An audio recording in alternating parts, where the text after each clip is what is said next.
Everyone, welcome to episode 120 of the Fitness Devil podcast. Today we've got Lizzy Ostro, and she's a trainer with a background in glute training and helping everyday people. So we're going to talk about the evolution of glute training and women in strength training in commercial gyms. This is actually one of the best episodes that we've ever recorded in terms of just practical value for someone who's a trainer who's really trying to be better at their craft. So hopefully you'll enjoy all that. We do talk about the argument over the low barrier to entry to our industry and how it's not as simple as the low barrier being bad. Stay tuned for more on that one. And the illusion of easy you see on some people's social media about how easy it is to be a successful trainer and some of the reality in Lizzy's experience. Stay tuned and enjoy. Shut up and sit down.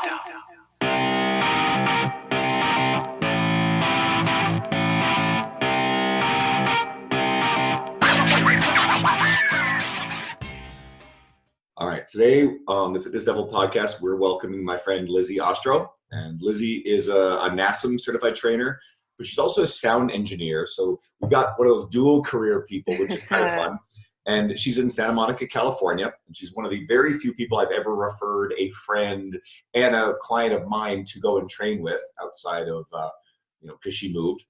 And I first met Lizzy in Kansas City. That was back in May of 2017. So we've talked about this on the podcast a bunch of times. So it was the first trip I went on, something like that. And I met a lot of people who've been our guests and our industry friends. And we got to reconnect this past May. And so it's great to have you on the show. So welcome. Yeah, thank you. I'm happy to be here.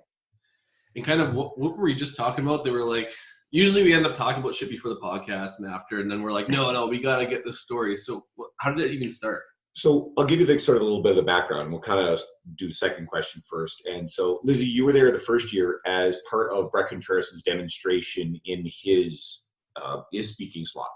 And he used you to demonstrate a whole bunch of glute exercises. So you started out as a client of his first in Phoenix, Arizona, and then went on to a personal training career of your own. So let's sort of get that story, and also then we can go into the next part of the question about some glute training ideas. Because when we had Brett on the podcast, we actually wouldn't let him talk about glutes because we try not to do the cliched same questions any guest has asked and answered 1,000 times.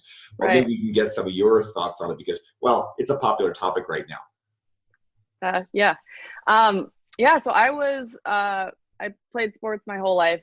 I was a total tomboy. So I played football, flag football. I was a quarterback.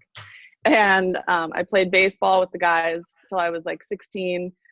I even tried out for the high school team, and politics kind of kept me from making that, but Brutal. That's a whole other story. And freshman year of college, I found myself, I was going to school and working at a commercial real estate company. And it was the first year that I was not playing a sport. I did high jump in high school. I tried a year of softball, didn't love it. So my roommate and I, our version of working out was we'd go to the rec center, we'd do the elliptical for about 15 minutes, and then we'd go eat sushi or pizza, ice cream, you name it. And I just would notice, I was like, all right, I'm starting to feel this freshman 15. I don't like this. I've always been active. Now I'm not. So I looked up gyms that were near the office I was working at so I could just go on my way home. And I found a place called Lifts, and that was owned by Brett Contreras. This was 2007, so 12 and a half years ago or something like that. Way before glute training was a thing, before hip thrusts were popularized. So yeah, that's how I met Brett. And I walked in there, and from the minute I stepped in, it was like family. He taught me how to lift weights. I didn't know how to lift weights at all. I'd played sports, but my version of going to the gym was going to the leg extension, going to the leg press, the typical thing. But he taught me how to squat, deadlift, hip thrust. And the way we hip thrusted back then was very different than the way we hip thrust now. And yeah, that was how it all started. How is it different? I know he has all these contraptions, but like, well, it's mostly that, I guess it's come back around. He's got the scorcher, which that's what we called it back then, the scorcher, where your back is elevated and your feet are elevated. When we had to take a barbell and you would carry it over and put it on someone's lap to do hip thrusts. There was no doing this yourself. Like, you needed someone and you needed them to be strong because you had to carry the barbell and put it on their lap to do it. So, but yeah, we were hip thrusting. That was like 12 and a half years ago. So he's refined it. I mean, now there's like, you can use loop bands around in special bench attachments, and he's got machines that he markets. There's other companies that are selling and marketing these machines. I just ordered a foam pad online so I could hip thrust with my clients instead of relying on the ones that keep getting wrecked in the commercial gyms. And all of a sudden, like 3 or 4 people see mine, then they go and order them themselves. A bunch of my clients have their own. And it's not a day in a commercial gym where you don't see some young woman who has got her own hip thrusting pad and knee bands who is in that gym.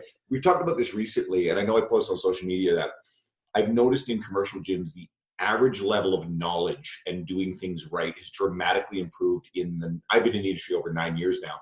So, and I've been going to commercial gyms a lot longer, probably 17 years actually.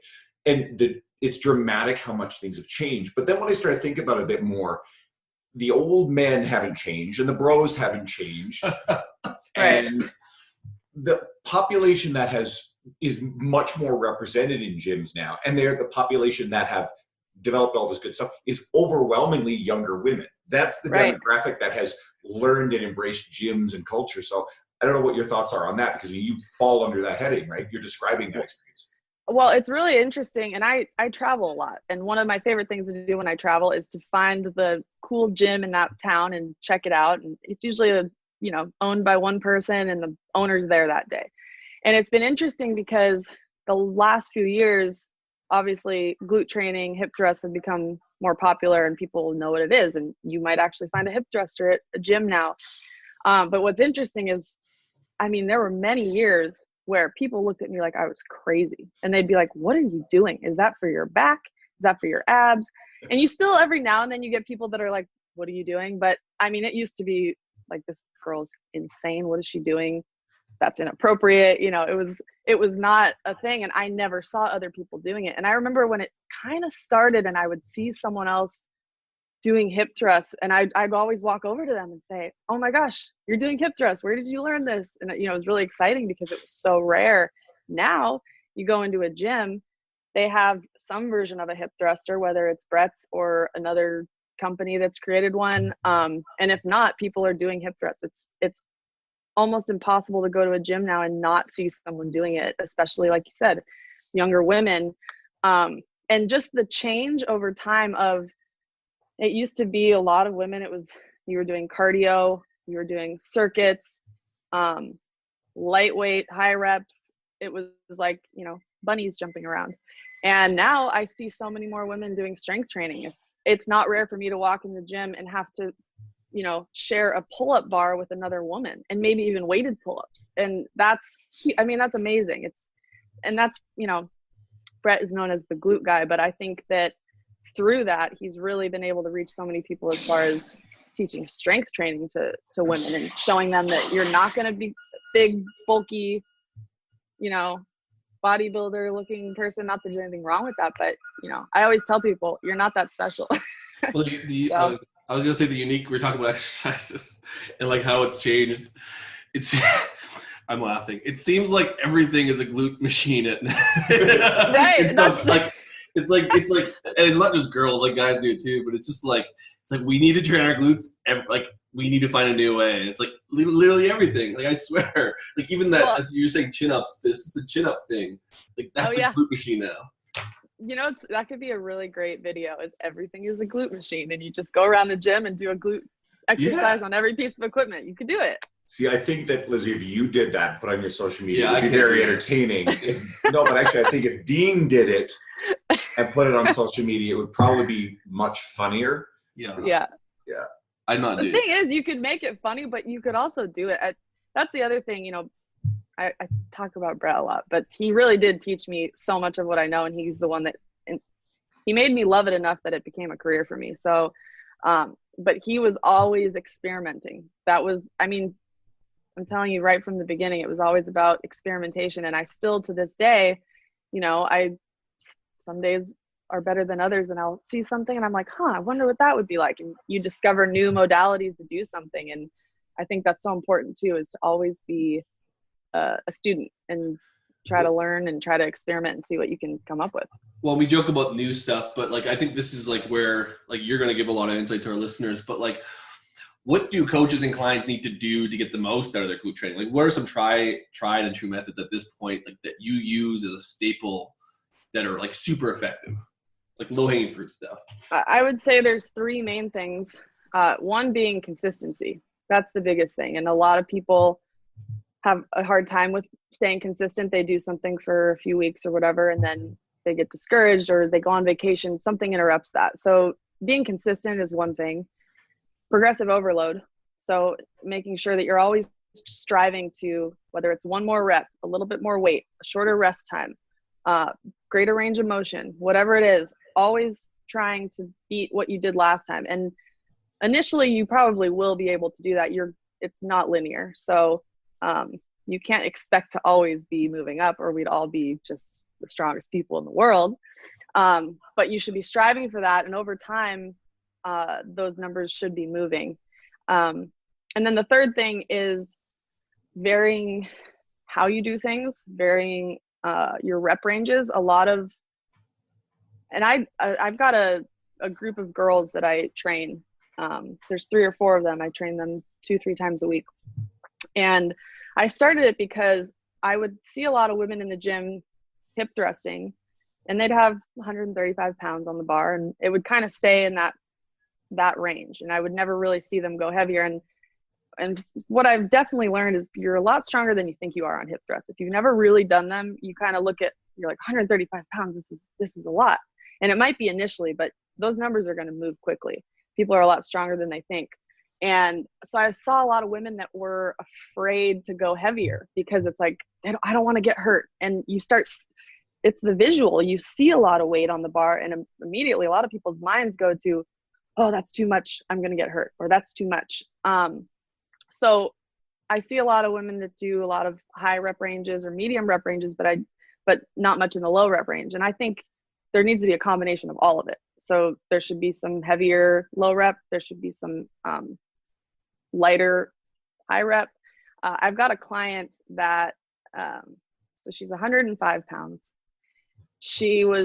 I taught her how to hip thrust a couple of years ago. She came to a small clinic that I did, and then she kind of went off on her own, and she was hip thrusting. I think she got up to like 205 on her own over the years. And then she said, I want to start working with you. And she joined the group that I have. We have a joke about it now, but she started in January. By March or April, I believe.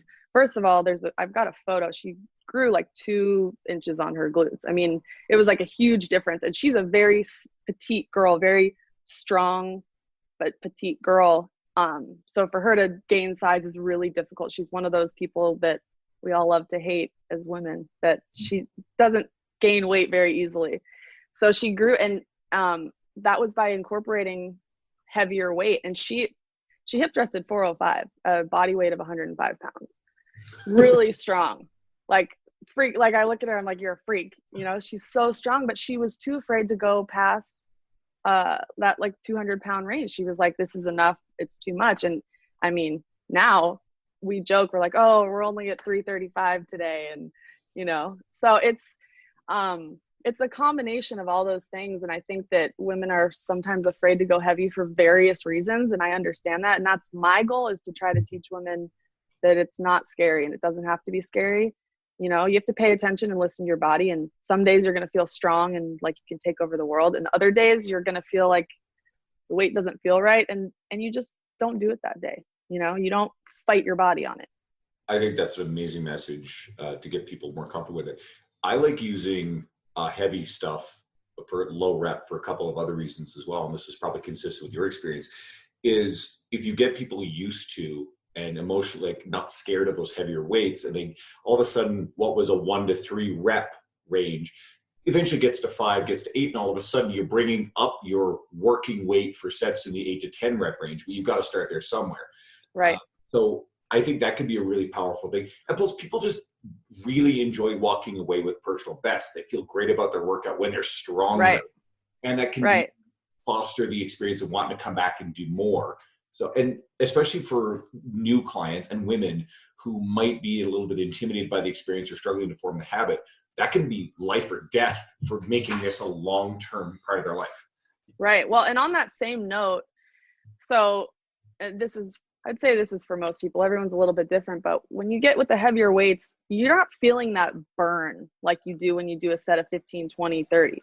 So a lot of people are like, it's not working. And I mean, I've done 3 reps at 405 and I'm like, I don't even feel like I did anything. But obviously I did, because that weight moved. So something had to happen for that. And what I tell people is, you may not feel your glutes firing that particularly, but you might want to take a nap in like 3 hours. You know, your body's going to feel tired later on in the day. And so that's why also, and as a trainer, this is important to know, but you know, you want to give the client the best for them. You want them to be able to do their best and perform their best, but it's such a mental thing. All of this is so mental, and you want them to walk out of there feeling good. So if feeling your glutes have that burn is a good feeling, you want to walk away with that. Okay, so you do your heavy sets and then do a glute burnout, or do whatever it is that you're working out. Do something that's in the 8-10 rep range. Do something that's 15 or 20, whatever it is. So you feel that burn and you walk out of there and you're like, all right. So it's like you got your heavy work in and you were able to feel that burn, get that pump, and feel really good walking out. And that's so important, because if you don't enjoy your training, you're not going to do it. You're not going to stay consistent. Well, that's another thing that I guess commonly gets missed, because a lot of us trainers, so to speak, just we like the training, we like the science of training, and we're like, it has to be this way because this works the best. And we forget about the client experience, and that the client isn't us. They don't give a fuck. And like, possibly they might just want to feel glute burn. They don't give a fuck that doing heavy weights helps. But like, that gets so overlooked in terms of just even our businesses. And it's something that, like, if we think about, it's not even that hard to kind of fulfill. Like you said, like a drop set. And like, they don't have to know that it's not the most ideal for the goals, but like, it's their fucking goals. Who cares? Yeah. Well, and one of the drop sets that I use, that it always makes me laugh, because the first time someone does it, they start it, they're like, I need more weight. This isn't heavy enough. And by the end of the set, they're like, oh my gosh, my glutes. So I have them we pick between 10 and 15 reps, but you do, let's say 10. You go 10 pause reps, 3-second pause at the top of each. Then do 10 fast reps. And then you hold that 10th one for 10 seconds. And it's usually on rep like 3 or 4 of the pauses. They're like, oh, this isn't that much weight. This is fine. By the time they get to start doing the quick reps, they're like, oh my gosh, I can't do this. And it almost never fails. And every one of them goes, oh my gosh, my glutes are on fire. So it's one that I love to incorporate, because I haven't found anything that either myself or my clients have been like, this is insane. But it's also kind of funny to me, because I like when they go, no, this isn't enough. It's not. And I go, just wait for it. But yeah, to go off what you're saying, having it be enjoyable is probably number one. You have to have good programming, but good programming doesn't mean anything if someone doesn't do it because they hate it. And same with any exercise. If someone doesn't like hip thrusts, as much as I love them and I think it's one of the greatest exercises, I'm not going to make them do hip thrusts. If that's not something they're comfortable with and they don't like it, there are a million other things you can do. And, same with modalities. I have a lot of clients, they don't want to do a barbell hip thrust. They only want to do bands or dumbbells, or, they don't want to touch the barbell, and that's fine. You can get a great glute workout in a million different ways. And so I think it's important to, I say this about life too, but learn yourself. Learn how you best respond physically and mentally, emotionally, what works for you, and how do you make fitness fit into your lifestyle. And I mean, it took me a while to get to that place. I was the very opposite for a long time. I competed in bikini the very first year in 2009, and was working out 3.5 hours a day. I would do an hour of cardio. I would do a boxing class. I'd lift weights. I was just like, and eventually developed eating disorders through it. I had such a really distorted way of looking at food, which many bodybuilders and bikini competitors experience. And for me, it was all about making my life fit into fitness. My life revolved around fitness. My life revolved around food, and my life in general, my life quality was not great. And it took me so many years to really focus on me and focus on my life, and to turn that around to where fitness fits into my lifestyle. And, you know, I started training with Brett in 2007. I haven't stopped. I haven't taken a long break. You know, I've taken a couple days off here and there, but I've been training consistently, and it's morphed a lot of different ways over the years, but I've figured out a way that works for me and fits into my lifestyle and complements my lifestyle. And I feel like the growth that I've had mentally by doing that, I wouldn't be any of the places that I am without that. I always say that your physical strength breeds your mental strength. And I totally believe that, because you go into the gym and you're kind of like, I don't know if I can do this weight. I don't know if I can lift this. And then you do it. And there you go. You've just built some confidence, because something you thought you couldn't do, now you can do it. And that comes out in every aspect of your life, whether it comes to your job, your relationships with other people. You start to believe in yourself more. You build this self-confidence.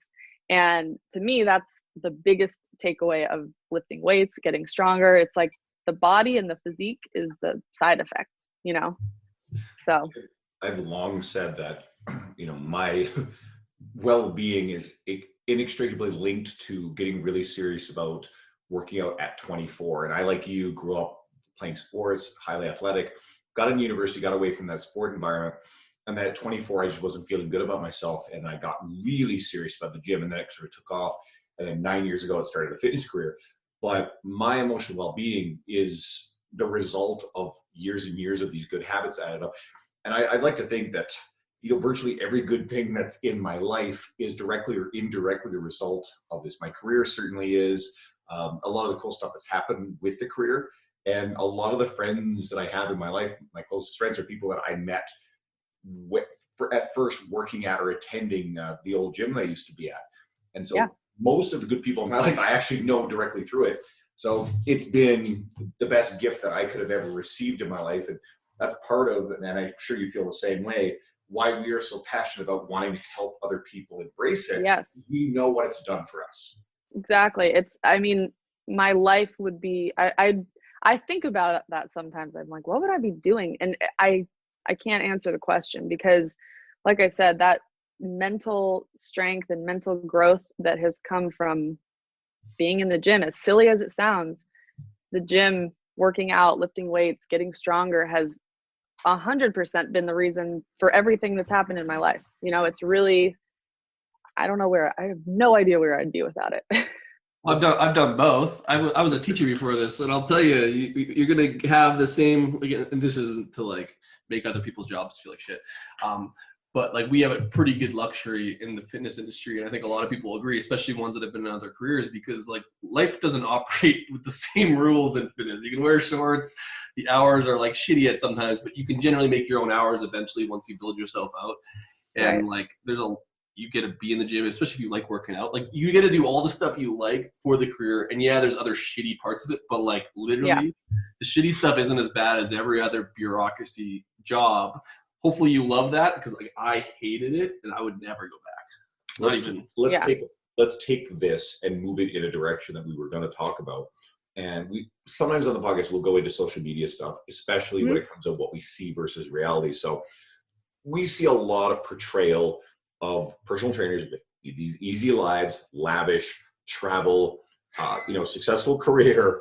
And we know none of this is easy through all the stuff we've been through. And a lot of people are frustrated seeing this illusion of ease and why it's been harder for them. So what in your experience is a better breakdown of the reality of keeping busy, finding clients to work with, and any of the unique difficulties that we have to deal with in our careers? So I don't do any marketing for myself directly, and I've never needed to. I think there were times that I tried a little bit, but all of my clients come through referrals, and some of those are from Brett. I've gotten a client through you. Obviously my social media, I post a lot of exercises that I do or workouts that I do. And I try to, I used to try to curate my social media. I tried to have a pattern and that's not me. And that's what I realized. It felt really forced because it was not me. And I love fitness and I love working out and I also love music. And I'm also someone that I love to read and I love to write and I love philosophy. And so I started just shifting to, I'm just going to be me and what I've learned from fitness and kind of combine that. So you'll see a lot of my posts, there'll be a workout post and the caption will have a lot of just my overall like thoughts on life and how it relates to fitness. And for me, I've gotten a lot of clients through social media. I would say actually most of my clients come through Instagram, whether they find me through some of them find me through Brett, and a lot of them just end up on my page and their whole thing is they want to be fit and they want to be dedicated to it.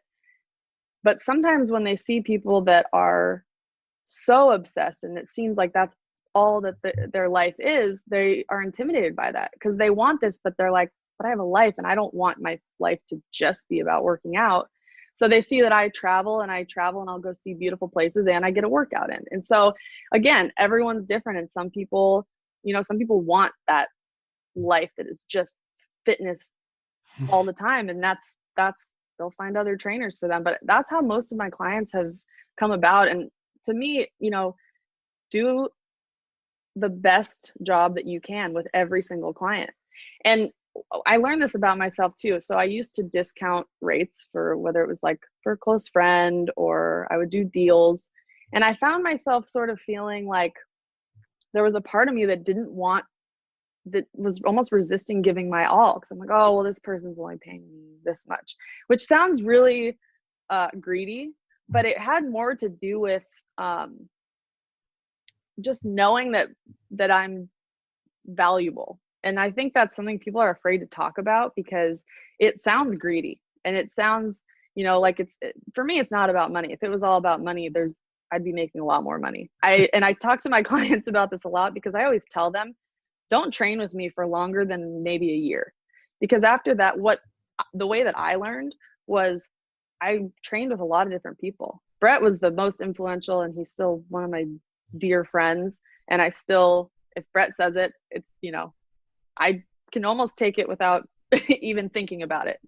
But I trained with a lot of different people. I trained with powerlifters and bodybuilders and you learn different things. You take away different things from each person. And so I always tell people, train with me.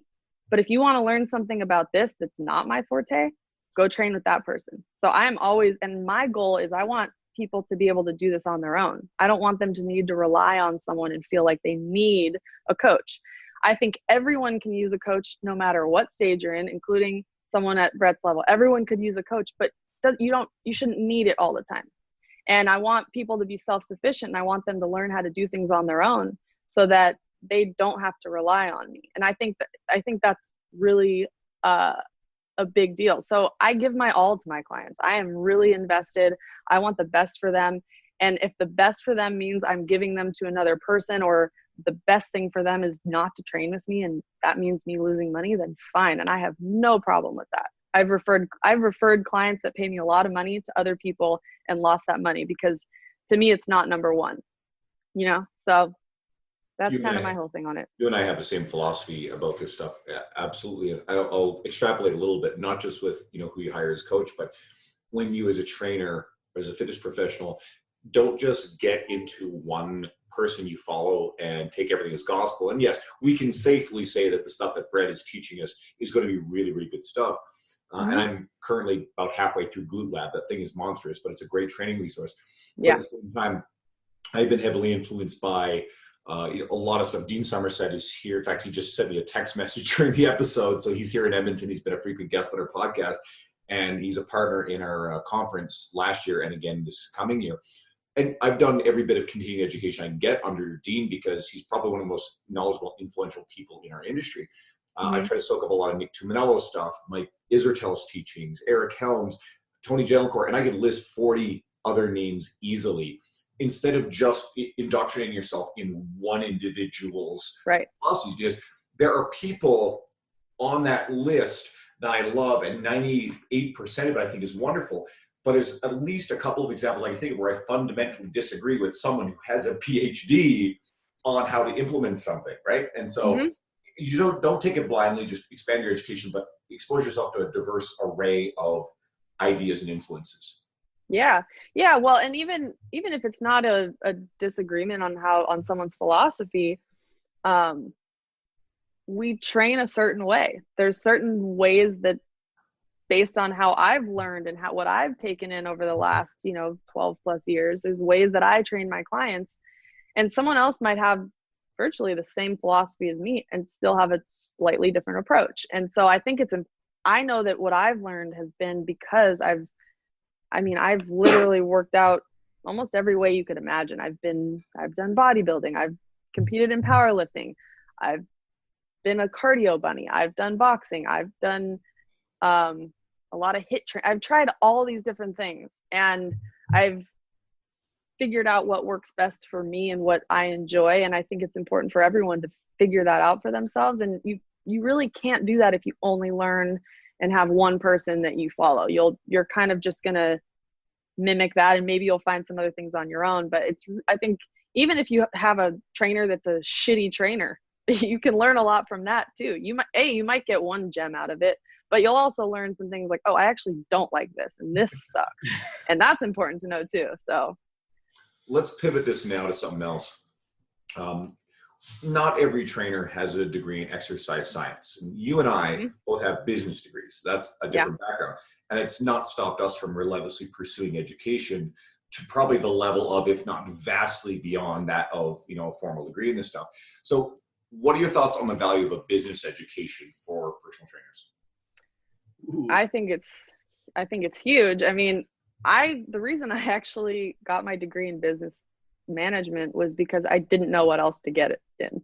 I literally, and at the time I was working in a commercial real estate office, and I was kind of like, oh, I'm going to do this. This is business. Like, I can use a business degree no matter what I can do, which is true. And when I started getting more heavily into personal training, I started looking into going back to school, because I was like, well, do I need to have a degree in this? And what I started to realize, and I still feel this way, the business background has allowed me to, I've always been sort of business minded and kind of entrepreneurial anyways, but it allows you to, you can be really skilled at something and not have any idea how to make it into something that actually brings you an income. I know some of the most talented people in the world, some of them are musicians that I'm like, oh my gosh, they're amazing, but they don't really have a great business sense. And it kind of goes back to what I was talking about with, your value as a trainer. You have to approach this as a business if it's something that you want. And there's nothing wrong with that. And it doesn't mean you're any less passionate about it, but we all need to make money. We all have to pay rent or a mortgage or whatever. And on the other side of that too, is if you want to be able to help a lot of people, you have to figure out a way to do that. And that's, again, figuring out how your business works. How are you going to make this into something that not only gives you the living that you want, but also allows you to help the people that you want and reach the people that you want. So I think it's, I had a lot of years where I was like, I don't really know how this fits in, but now, that's changed a bit. And I'll never discount education, because I think there's a lot that I would have gotten from an exercise science degree, or beyond that. And there's a lot of things that I don't know because I don't have that, but at the same time, experience will trump everything any day. And because having the knowledge and not being able to apply it in the real world is also a disconnect. So you kind of have to have both. And again, I've been really lucky to have had some amazing mentors throughout my fitness career that have really taught me both. I mean, when I started training with Brett back in 2007, we'd sit on the couch in the front room afterwards. He used to make me write my own workouts. He taught me how to write my own workouts. He taught me how to figure out what weights I should use. He was a teacher before he got into personal training and owned a gym. And that part of him has never left. He loves to teach. And so he was teaching me how to write my workouts, and he'd sit on the couch next to me and he'd point to different parts of his leg and be like, what muscle is this? What muscle is this? You know, and I was not at a point where I was like, I want to be a personal trainer. I was just training, but he wanted to, you know, he wanted to teach me those things. And so I've been really lucky to have people that were willing to teach me. And then I've done a lot of continuing education, attending seminars, reading research, and sort of done my own education outside of certifications and that kind of thing. But it's important to have both, because if you can't apply the knowledge that you have, you're not going to get very far. So it's interesting. You know, I look at what degrees people have and the knowledge that they have on paper, and I take that as something, but I also like, what's your experience? And, you know, I work in management at a gym in Santa Monica called Iron. And there were many years where I was in charge of hiring trainers, and you'd get a resume and you'd see their certifications, and some of them would have, you know, 6, 7 certifications. They've been training for 2 years.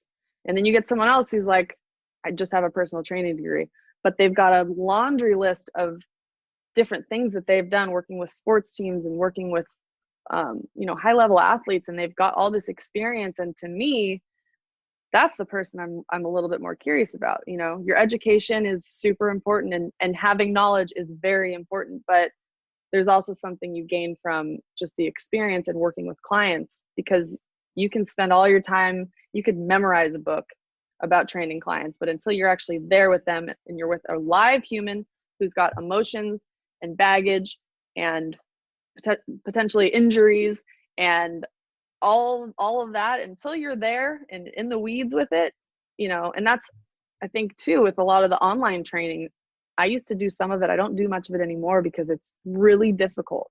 I'm really hands-on and I want to be in there with someone, and it's really hard to do that online. And you can always tell the online trainers that don't work with people in person, because on paper it looks good and it sounds good, but until you're actually in the weeds with someone, it's different. It's a whole different ballgame. I've got an online client, and we've never met in person. She lives in California. She's up in the mountains. She's a musician. I'll throw her name out. Mm-hmm. And I think she listens to these, so hopefully she gets excited. And yeah, like, she was snowed out of her gym, like where they are. The weather was so bad, they didn't even have any power in their house. So of course, you know, when we're texting back and forth and we get on a Skype call, whatever she needs, at least once a month. Mm-hmm. And there's always some element of making adjustments to her lifestyle, because she's sometimes got gigs or occasionally will tour. Or we've got to adapt to stuff. And it became, when there was some power, doing a home workout body weight plus kettlebells that she has. She wasn't able to go to the gym for an entire week. So, you know, you have to pivot to that sort of stuff. But if you're able to, you can really foster a great relationship with your distance clients if you're willing to invest in them. Yeah. But I know there's people who probably do like a high volume of online clients. I don't know how people do that effectively with that level of detail. But I also know, and we can use Brett as an example, because I have 2 clients who I originally got because they saw Brett share our podcast episode on his feed, saw the Edmonton geotag on it. They're like, what the hell, who's this?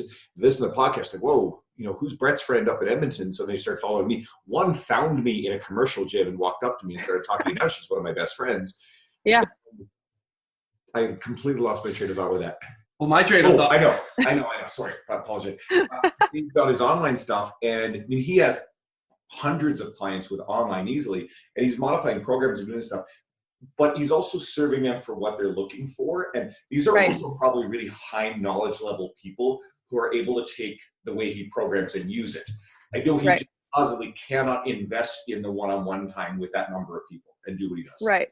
Well, and he works with people live. And I think that's the difference. Is I'm more talking about people that are only doing the online training.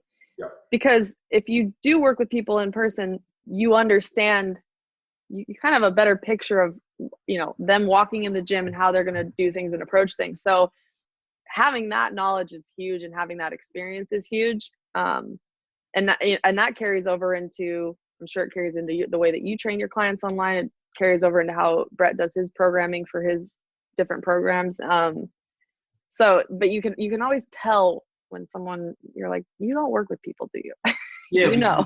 it's tough for them, like, unless you've got the, we'll call it reps, but unless you got the reps in the gym, and even you were touching on certifications, like you have 6 certifications. Well, like, depends on that time frame. It takes like a good little while to use that stuff, actually be able to apply it to the standards in which usually they're models of some sort have been designed to fix. Like, you can't just get the model and fix people. You have to actually do it.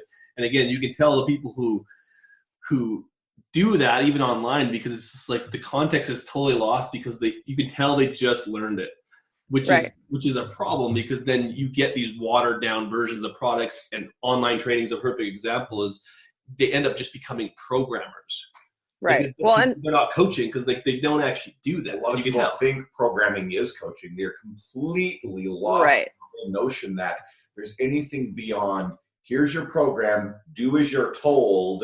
And this is a pet peeve of mine in the local bodybuilding community. And I haven't seen this crap in a while, but there's always some post, and it's the same type of coach, they're very old school, that they make a blast post criticizing the clients who do not check in and do not follow the program to the letter. And then they say, it's not my job to track you down. It's not my job to this. This is like, you're not a coach then if you're not actually working with someone through the individual challenges and struggles. I think that's what sets apart the best coaches, is when things aren't automatic. People aren't easily adherent. And I have a few online clients, and if someone is week after week, they're not finishing their workout, or they're not making it. My question is, okay, so this clearly is not fitting in with your life. What do we need to change to make it fit? And that's just like you're saying. I don't go, oh, they're lazy and they suck. I'm like, this isn't fitting with their life, so they're not able to make it. So we need to adjust it so that it does. And sometimes that means maybe you do less, and they can commit to, okay, 3 days a week was too much, but maybe you can do 2 days a week. You know, it's little adjustments, it's little tweaks that make it work for somebody. And it's not their fault. It's usually, if a coach is saying, oh, they just don't follow it and they don't do this, like, there's a disconnect there. And you know, back to the whole certification thing, I have a certification. I don't know that I apply much of that. You know, I feel like my training philosophy is, I would not say it is based on that model. You know what I mean? I don't refer back to that and go, this is how I'm gonna, you know, that was knowledge that I gained, and quite frankly, you have to have a certification.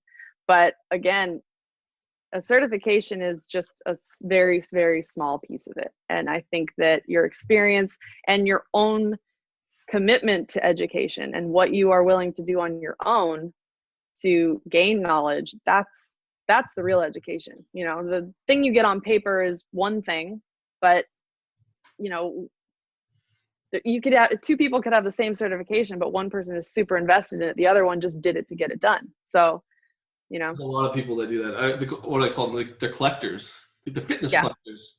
Like, it's so stupid. It's like, you literally don't even. It's crazy to me that people will go to the, like, FRC is a perfect example, because like, fucking there's thousands and thousands of people that have it.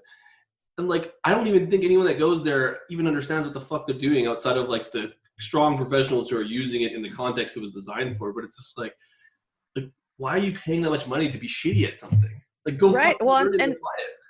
That's the thing, is their time would be much better invested actually going and working with people and experimenting with themselves, or, you know, go with a buddy in the gym and go, I'm curious about this. If it works, let's try this for 6 weeks. Like, that stuff's fun. Do a little experiment on yourself. The fact you said 6 weeks is like, that's not the norm, because it's just like, your assumption is that it's going to take a while, and it's like, well, I went this, it should just fucking work, and I'm just going to do it. It's like, well, like, you can't learn anything in like 15 hours. Like, well, no. Or at least in an application to be able to coach it in like a real world setting.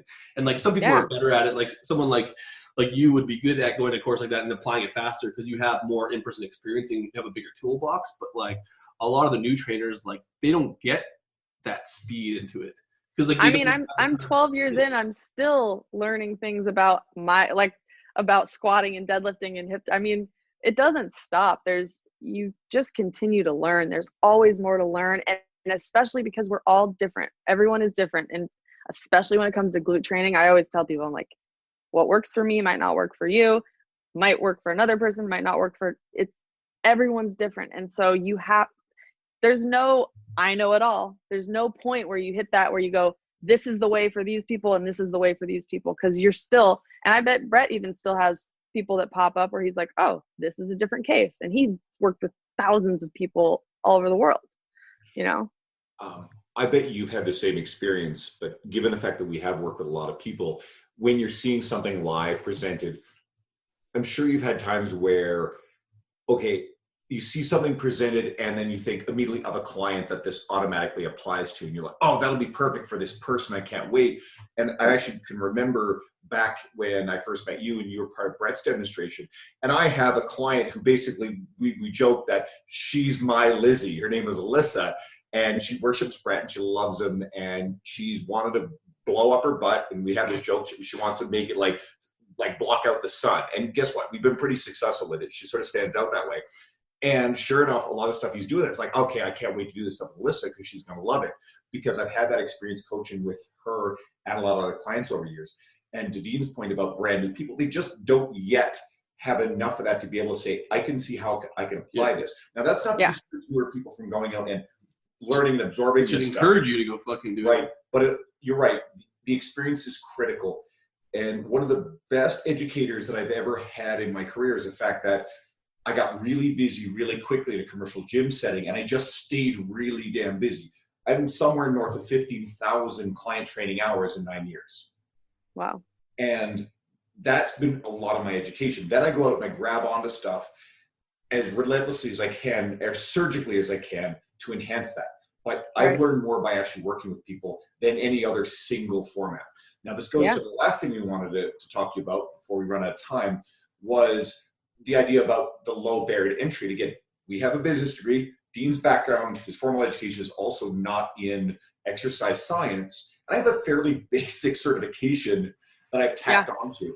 And when I hear people complain about, oh, there's a low barrier to entry and everybody should have to have like this level of education, I understand what they're saying, but I actually don't explicitly agree with that sentiment, because there are a lot of really skilled, intelligent, and caring qualified trainers who did start out with a basic piece of paper that gave them the right to train, but then worked really hard at getting better. So what are your thoughts on the barriers to entry? I totally agree with you. Most of the time, I mean, there's some certifications out there that are good. There's some that are great. There are a lot of really shitty ones. It gives people a false sense of this person knows something. And it can mean that, and it can also not mean that. And so to me, it doesn't actually change anything other than, okay, you were able to go take the time to learn a textbook, really, because the way that all these certifications are tested for the most part are not in a practical sense. Some of them are to a degree, but I don't think that would necessarily change the quality of personal training in a big way. I think that it would give more of a false sense that people are more educated and more qualified. But again, I just believe personally, you have to have some education. You can't just, you need to know some basic things about the human body, or you're really not going to get very far. So I also don't want to discount that and say you don't need to learn any of that. You do. How you do that, I think there could be a lot of different ways to do that. And then having that experience and working with different people that have been around for a long time, and looking for those people and knowing how to spot those people. I have a lot of people that reach out to me saying, I want to hire a trainer. What's the best way to find somebody? And that's huge too, because for someone that's not in this world, it's hard to know who they should listen to. And there's so much information out there. It's like, that's like when I started, we had bodybuilding.com, but there wasn't this Instagram and, none of this was. Now there's like a flood of information, which has done a lot of really good things. And it's also really confusing, because you could look at 4 different pages and have 4 completely different things. They're telling you, do this. No, don't do this. No, do this. No, don't do this.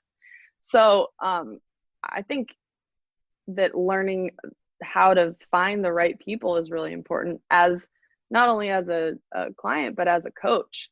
Who are the people that I should be listening to? So it's you have to be educating yourself in both worlds, in the actual science of everything. And again, how you do that, I think, can be up to the individual, whether it's through certifications or a degree, or just through going and doing some mentorship with somebody who really knows their stuff, or doing your own research. We've got everything at our fingertips. You could learn, but knowing where to go to actually learn the right, correct information, that I think is the bigger thing. There's one thing you touched on that I think, like, I agreed with all of it, but the people that go to, and I'll be careful what I say because there's a lot of degrees, but most of the trainers that I know that are like the worst or like the most closed off to new ideas and learning are the ones with formal education in a lot of these kinesiology things, because they go there and it's like, because I have this higher level like education, they know physiology and all this shit, they think that gives them the ability to be better than someone who's coming up with these smaller, we'll call them weekend certs.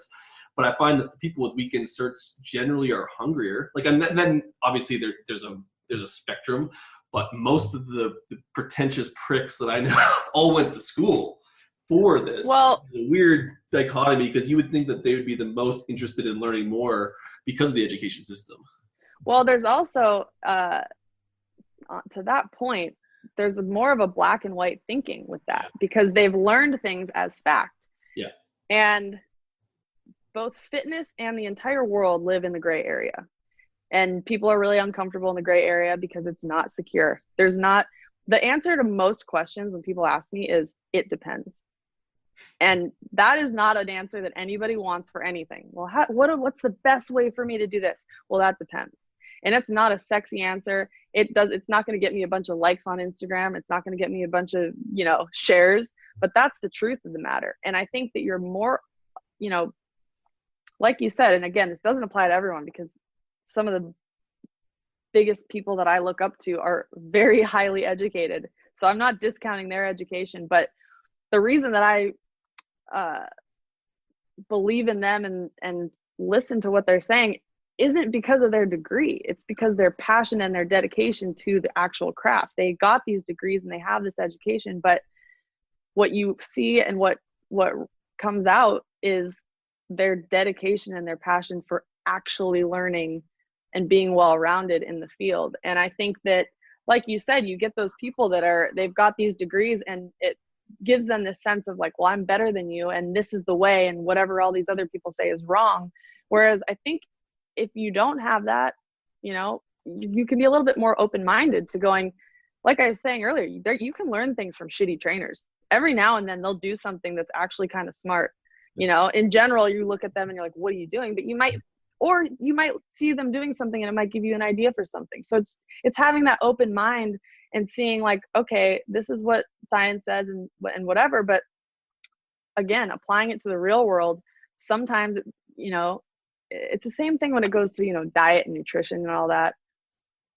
There is an ideal way to eat, which is debatable, but there's, the ideal way to eat, but it's not ideal if you can't stick to it. So it's kind of arbitrary, and the same is with training.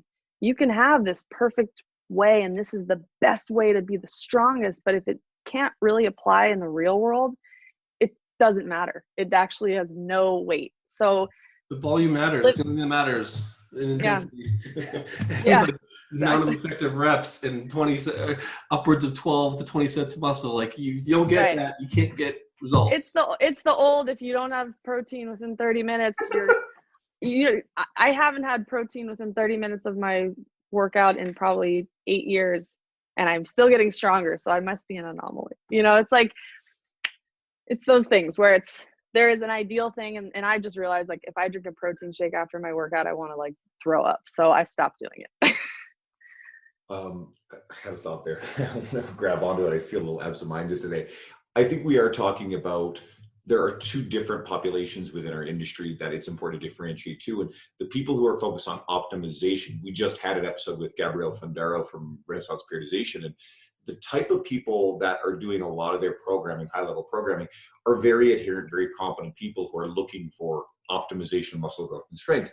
And then what a lot of us are still dealing with mostly, and a lot of personal trainers are dealing with mostly, are the general population that struggle exactly the way you do, where a perfect theoretical program on paper probably will not yield them good results because, as you said, they won't simply do it because it doesn't fit their lifestyle, it doesn't fit their skill level, it doesn't fit where they are mentally.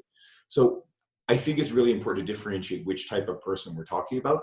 And I think it's really important to have both of the skills of the knowledge base to optimize, but also the coaching skills, the psychological skills, and the experience to maneuver to cater to that individual who is not in a place where they can optimize. So Absolutely. I think skilled coaches know both of those things. Anyone who gets one realm or the other is missing at least part of it. Okay, so let's get. It's funny, when we originally were going to do this episode, we were delayed a little bit from getting you on. So we used to ask everybody about a book, and that's what's in the script. But we've actually pivoted now because we're on this recent bent about focusing less on consuming a lot of information, more on encouraging trainers to be creative. And I actually think this is one of the best episodes we've ever had for a trainer who is trying to learn and be inspired and do better work. It's been so practical.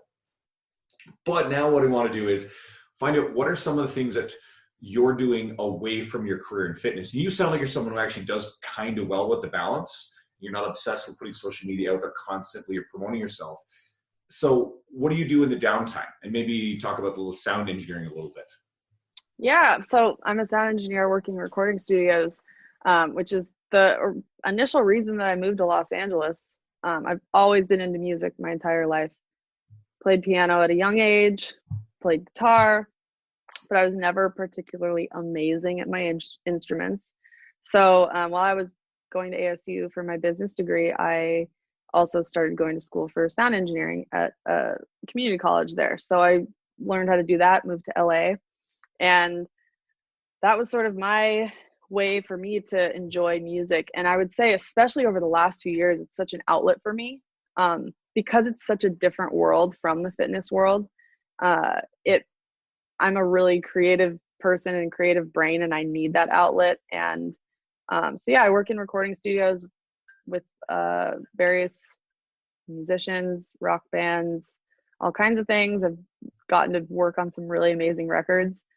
And for me, it's like, and people say, well, why don't you want to just do that? And I personally need both. I need both fitness and music in my life. And if I just dedicated myself to only one or the other, I wouldn't feel right. So for me, I need both of those things. It's like, and I always joke, I go, I couldn't have picked the more opposite industries as far as the hours, because fitness is like an early morning thing and music is like a late night thing. So I'm like, well, I just don't sleep.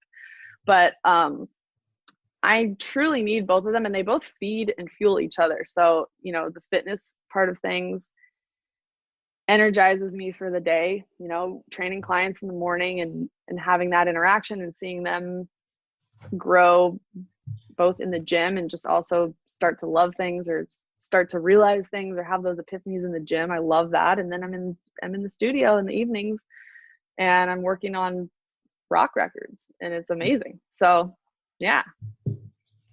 Are you allowed to say what rock records you've worked on or any major bands? Just don't say Nickelback. I can say a few of them. I worked with Volbeat beginning of this year. Cool. A rock band. A lot of people probably won't know who that is. But I worked on guitars with Rob Caggiano. More recently, I've been in the studio working with I don't know if I can say this band. I'm gonna not say this band, but they're a big band from the early 2000s, and Muffets. Hopefully you'll see their stuff soon. Hanson. People could probably deduct it via various ways, but I probably shouldn't say anything. That's fine. You don't have because there's no record announcement yet. I'm gonna just leave that there. But I've been in the studio with Weezer. I've been in the studio with Dionne Warwick. I've been like all across the board, different genres of music. I recorded guitar for a Demi Lovato track a few years ago, so it's all over the place. But yeah, it's like the other part of me. And I always say you can either find me in the gym or the studio That's really or cool. on a plane. You guys obviously can't see the video. We have 95% of our guests. We can see them on video as we're talking. And like Lizzy's just lighting right up with this broad, real smile. She's talking about music. She actually sitting with a guitar on her back. She has like the guitars hanging off her back. I've actually been writing a song this whole time, actually. Well, I suppose there'll be a time eventually where we'll actually let somebody who's a guest actually play some music on here. But we're almost out of time, so we want to make sure everybody knows how to find you, because I really hope that people listening who may not, our regular listeners who may not know you as well as, say, some of the guests who are really, really massive in terms of their social followings or present regularly at conferences, but I want them to actually check out what you're doing too. So where do we find you? Yeah. Find me on Instagram. It's at FitLizzio, FitLizzio. That's the best way to find me. I have a website that I don't update very often, but fitlizzio.com. And I train my clients in Santa Monica. There's a gym called Iron. It's a really awesome boutique style gym. So I train clients in the mornings there, so you can find me there too. But Instagram's a good place to start. Cool. No, appreciate it. Awesome. And obviously, we've talked a fair bit about Brett Contreras. So we've had Brett on an episode quite a while back, and it's actually probably one of the more animated and passionate episodes a guest has ever been on there. So he's really great. So if you guys are finding us more recently, I'd say start there. Go back, check that one out. And we've dropped a bunch of other names in the podcast. Just take a look through our catalog of guests. We've got a shit ton of people who have a lot of education. Then we have a shit ton of people who came more from humble beginnings on the educational side and gained a lot of experience. So I hope you really enjoyed this episode, guys. Thank you so much for tuning in, and we'll see you next week. Shut up and sit down.